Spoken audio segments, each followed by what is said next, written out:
Okay, so I'm standing in the election in Putney, and the election officer from the council informed me of the list of buildings, public buildings, that are available to candidates in the election to hold meetings.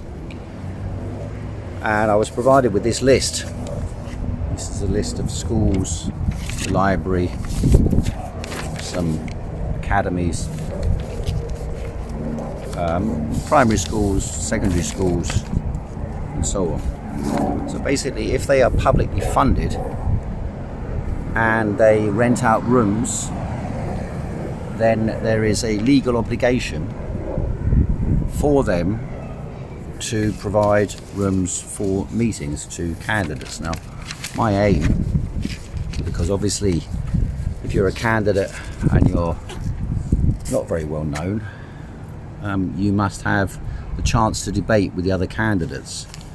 And rather than just what happened was, we went through two different debates. One was at a church.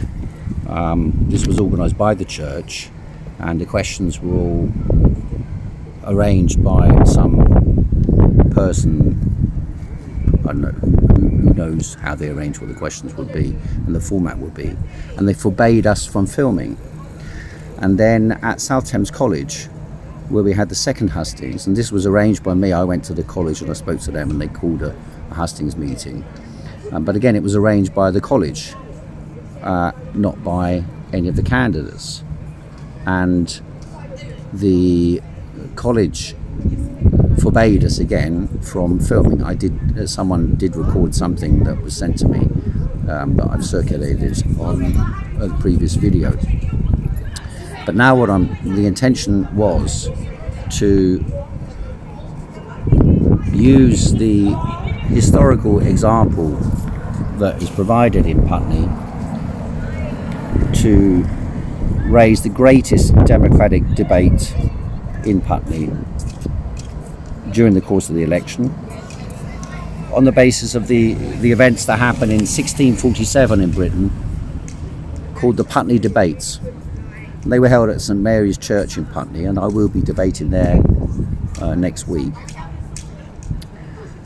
And the aim we've got is to call a new type of Putney debates. And legally, we are supposed to be able to hold meetings, hustings events, or meetings for our own candidate at any of these some 30 odd buildings that are publicly funded. The law says the following. This is from the election officer. Representation of the People Act 1983, section 95 and 96. List of meeting rooms maintained out of public funds for election meetings. UKPGE, 4th of July 2024. So I was sent this by the election officer, who's been very helpful. And it says the background.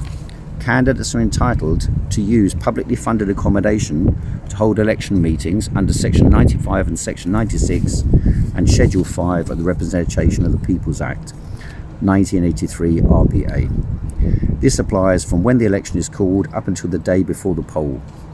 This document gives information for candidates and agents on our policy within that legislation.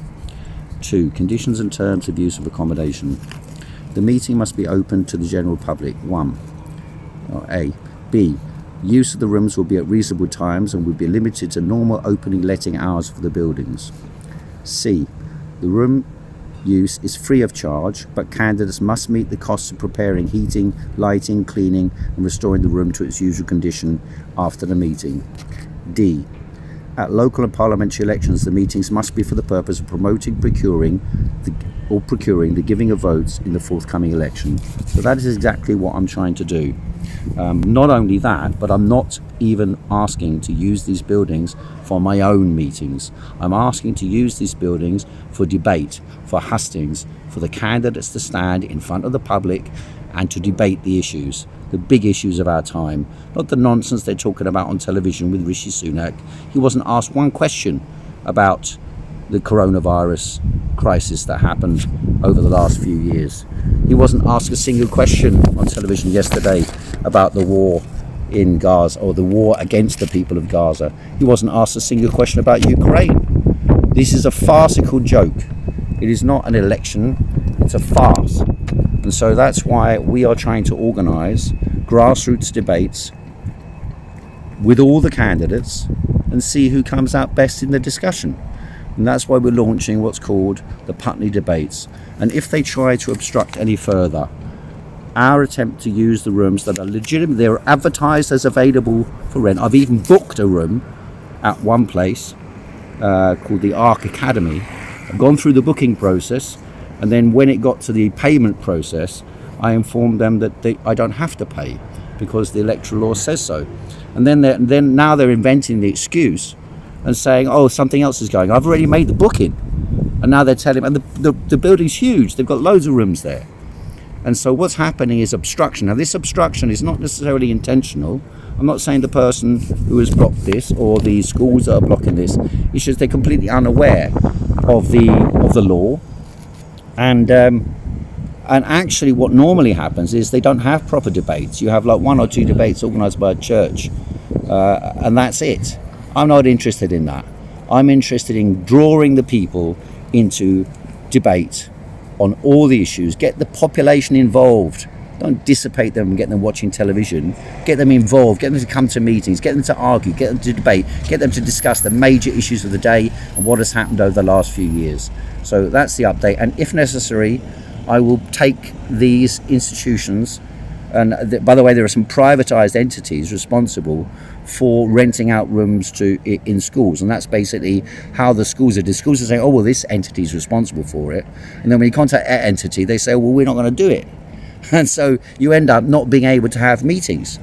The only entity that's been amenable so far is, or genuinely amenable, is the library. All the others have been relatively obstructive, with one or two exceptions.